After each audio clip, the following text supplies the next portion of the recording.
Good evening and welcome to the Pearl Report. I'm Diana Lin. Have you heard of the Society for Truth and Light? It's an organization with a history of discriminating against sexual minorities.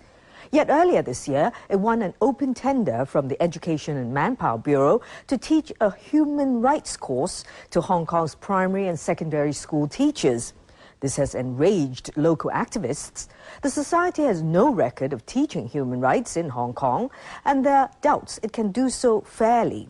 Producer Chris Lincoln has met with teachers to find out what kinds of human rights are being taught. Schools in Hong Kong don't have a separate subject for human rights. It's included in civic and moral education. But teachers have been asking the Education and Manpower Bureau for training so they can explain to students, for instance, what it means to be free to protest. My students are interested in very controversial cases in Hong Kong about the Article 23, and my student asked me about why there are so many people coming out for demonstration on the 1st of July. And then I could not answer that kind of question. Teacher Stephen Hung grew up in Kwun Tong and served as an urban councillor there. He thinks the idea of rights in Hong Kong hasn't been around that long. Maybe the 90s of Hong Kong, they start to think more about their rights, talk more about their rights, and even maybe sometimes they should try to fight for their rights. Yvonne and Stephen came here to the Society for Truth and Light office for the first 5-week session for secondary teachers on human rights. Would you recommend the course to other teachers? This course? Oh, no. But I would rather suggest the EMB offering more courses or more organizers to take up these courses so we can compare and find out which one is better. If you think your time is valuable, don't try to join this course. Yvonne said the first-week instructor, former Democrat legislator Wong Xing-chi, kept stressing responsibilities when mentioning rights.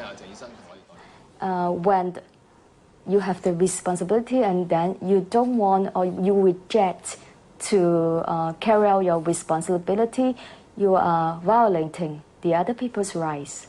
He said that children have the right to be nurtured and protected by the parents, but they should fulfill the filial duty at the same time. And in schools, you have to follow the regulations. You are provided with the right to education, so you have to follow school regulation as well. I felt confused at that time, and still, there's no exchange. We don't say, oh, I have the right to study here, so I have to follow the regulations. So it's we follow the regulation. That is another thing, because we want to cooperate with the others. I think that the concept is not so clear too. About the responsibility, he taught a little, not too much. Stephen saved his most harsh criticism for the instructor in the 4th week, former Journalist Association Chairman Yan Sung Kong. I think that lesson is the worst one. It seems he teach nothing. I think he can't tell what is human right, what is liberty. Even, for example, how about freedom?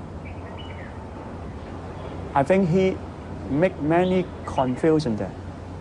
Up to now, I still cannot figure out what he was teaching at that time. The subject matter in week 4 was liberty and freedom. He, all the time, told all of us, told the teachers, told the participants that he did not study enough in this topic. A translation of the course outline says because of liberal values, people only focus on individual rights and overlook responsibilities and duties to society. And further, advocates of extreme liberal ideals often use human rights to challenge the traditional social system. The society says it hopes to help educators understand the true meaning of human rights. It is inherent, first of all, and then it is about dignity, and we respect people, and we should protect people against protect individual against discrimination, and that is some kind of the basic concepts. Is that what you were taught? No, I read from the other books. The Society for Truth and Light wages campaigns over moral issues such as prostitution and pornography. It opposed legalized football betting, and it is now locked in a fight over rights for homosexuals. After a race law is passed, activists want to see a law to protect sexual minorities in Hong Kong. The Society for Truth and Light, or STL, is working to stop that from happening. Last spring, it was involved in a signature campaign in the Chinese print media against legal protection for sexual minorities. And there are these animated images in one of the newer free newspapers. They depict the struggle of people being stifled while trying to exercise their freedom of speech. In this case, the freedom to condemn gays and lesbians. The STL says it's not a religious organization, but has strong ties to conservative evangelical Christians. It turned down our request for an interview. A major evangelical church is behind this, which is called the North Point Alliance Church. Jai Chan teaches in the Religion and Philosophy Department at Baptist University. He likens the STL to the U.S. religious right. In terms of the international world, they are quite similar to what President Bush and his supporters are doing in terms of his so-called moral agenda.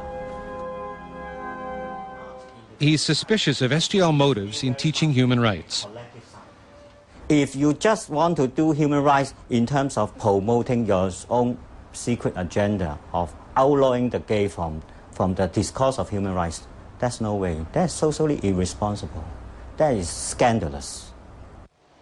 When the STL won the human rights teaching contract, there were howls from the rights community.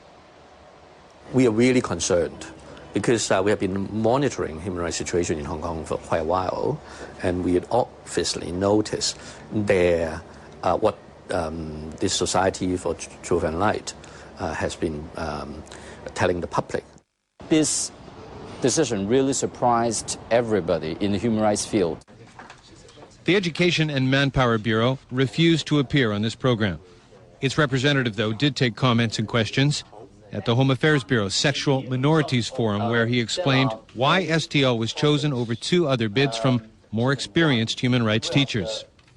The quality of the speakers or the instructor, the past experience of cooperating with EMB. And lastly, price. The Education and Manpower Bureau later told us the STL's past experience with the Bureau was teaching about the harm of gambling and related gambling prevention courses in the last 2 years. We will not allow any commissioned organization to indoctrinate its belief. Your commissioned instructor in a 24-page handout stressed 40 times that one should fulfill one's responsibility before they can get the rights. Consider the universal human rights, at the same time also consider the responsibility